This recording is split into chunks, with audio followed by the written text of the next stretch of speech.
आज म तपाईहरुलाई बीएड सेकेन्ड इयरको readings for the new horizons भन्ने इंग्लिश मेजर सब्जेक्टको चाहिँ आज म तपाईहरुलाई यो लेसन 7 को चाहिँ थीम्स अफ एक्जिस्टेन्शियलिजम भन्ने लेसनको चाहिँ आज म तपाईहरुलाई केही इम्पोर्टेन्ट क्वेशनको सल्भ क्वेशनहरु म तपाईहरुलाई आज यहाँ शेयर गर्नेछु।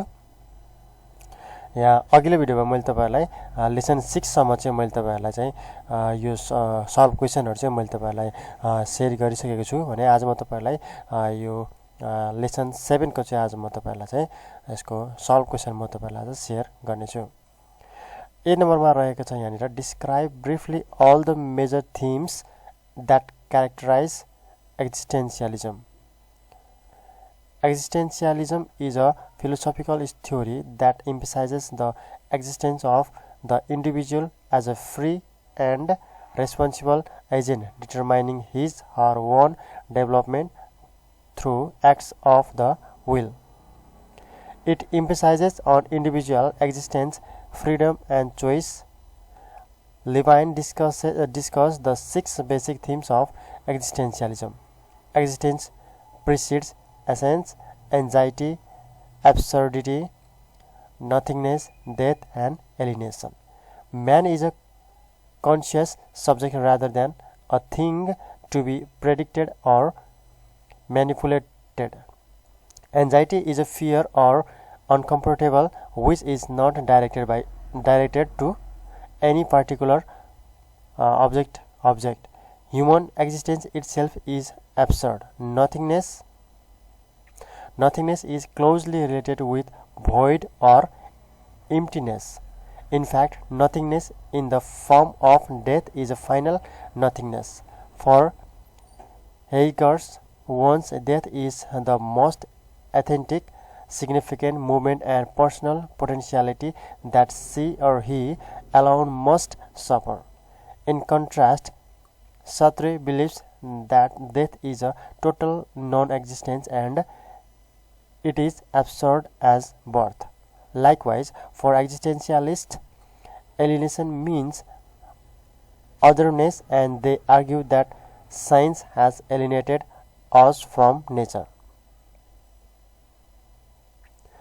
The two contradictory views of maxims are young Marx that emphasizes on the concept of economic alienation and Major Marx that emphasizes on alienation which is expressed through the division of labor and its branches or networking. Alienation affects all our personal and social relations and thus it dominates in the relationship of love.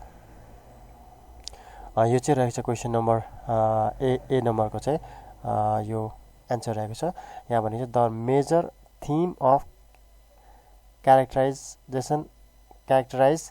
एक्जिस्टेन्शियलिजम यो चाहिँ major themes चाहिँ रहेको छ भने यो main हाम्रो lesson नै themes of एक्जिस्टेन्शियलिजम रहेको छ भने मेजर थिम चाहिँ के हो भने तपाईले चाहिँ यहाँनिर चाहिँ यो तपाईले याद गर्नुपर्ने हुन्छ। त्यसैगरी अर्को रहेको छ यहाँनिर बी मा what are the points of reference in determining what is good and what is evil. Good or bad, the idea as such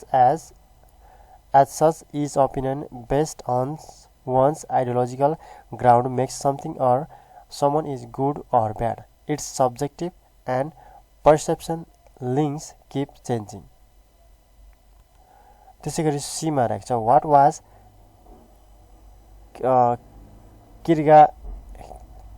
Kierkegaard, what was his philosophical line?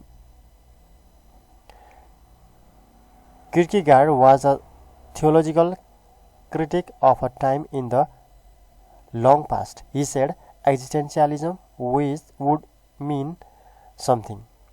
In religion which teaches people only of their fairness, where people mostly live through suffering and shortage. His philosophical lead was rooted with anxiety and existential quests. त्यसैगरी यो डीमा रहेको छ how do existentialist use the concept of alienation. Existentialists are sarcastic about the ideal concept of alienation. According to them, alienation brings divisions and categories even in the families. Separation is against civility. Feeling of others is a point of high concern in every field of life and discipline. त्यसैगरी यो question अर्को इ नम्बरमा आएको छ what is the opinion of Heidegger's about death how does his view differ from सार्ट्रिस.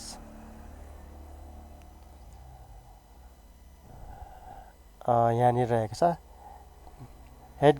Heidegger says that death is the most authentic potentiality of an individual must suffer it in any form and circumstance. It's so to be taken significantly and as a tool to liberate himself or herself from the anxiety of life. The theme truth of life for Sartre is the token of non-existence. In Sartre's view, death is absurd as it is nothing more than wiping out of his existence as a conscious being. Sartre doesn't see any significance of death. It's nothing of importance. त्यसैगरी अर्को यो F नम्बरमा रहेको छ distinguish between the two contradictory views discussed in the text regarding Maxim has been two-way categorized in the text. Young Maxim view had a focus on economic alienation and the alienation from the concept like division of labor and its ramifications. यो रहेको थियो F नम्बरसम्म चाहिँ यो lesson 7 को चाहिँ रहेको छ. यसको चाहिँ छोटो रहेको छ तर पनि यो छोटो तपाईले सल्भ यो के रे आन्सरलाई तपाईले चाहिँ यो याद गर्नु भए पनि यो लेसन 7 लाई चाहिँ तपाईले चाहिँ सजिलै बुझ्न सक्नुहुन्छ र यसको बारेमा चाहिँ तपाईले चाहिँ आउने क्वेशनहरुलाई तपाईले चाहिँ सजिलै चाहिँ सल्भ गर्न सक्नुहुनेछ. हुन्छ मैले आज तपाईहरुलाई यो लेसन 7 को चाहिँ मैले तपाईहरुलाई चाहिँ यो सल्भ गरेको केही क्वेशनहरु मैले तपाईलाई शेयर गरे. आउने समयमा म अरु बाँकी रहेको लेसनहरुको म यसरी नै सेपरेटली नै म यसरी भिडियोहरु म तपाईहरुलाई बनाउने छु ताकि तपाईहरुलाई चाहिँ त्यो पर्टिकुलर यो लेसनको चाहिँ तपाईहरुलाई चाहिँ सम्झनको निम्ति अथवा त्यसको प्र्याक्टिस गर्नको निम्ति चाहिँ तपाईहरुलाई नोट गर्नको निम्ति चाहिँ तपाईहरुलाई चाहिँ सजिलो होस् भनेर चाहिँ मैले यो छुट्टा बनाइरहेको छु. हुन्छ आजलाई यति नै. आउने समयमा अरु लेसनहरु अरु भिडियोहरु म बनाउने नै छु. तबसम्म मेरो भिडियोलाई तपाईहरुले लाइक गरिदिनु होला अनि तपाईको साथीहरुलाई पनि शेयर गरिदिनु होला अनि तपाईहरुले मेरो च्यानललाई सब्स्क्राइब गर्नु भएको छैन भने मेरो च्यानललाई तपाईहरुले सब्स्क्राइब पनि गरिदिनु होला.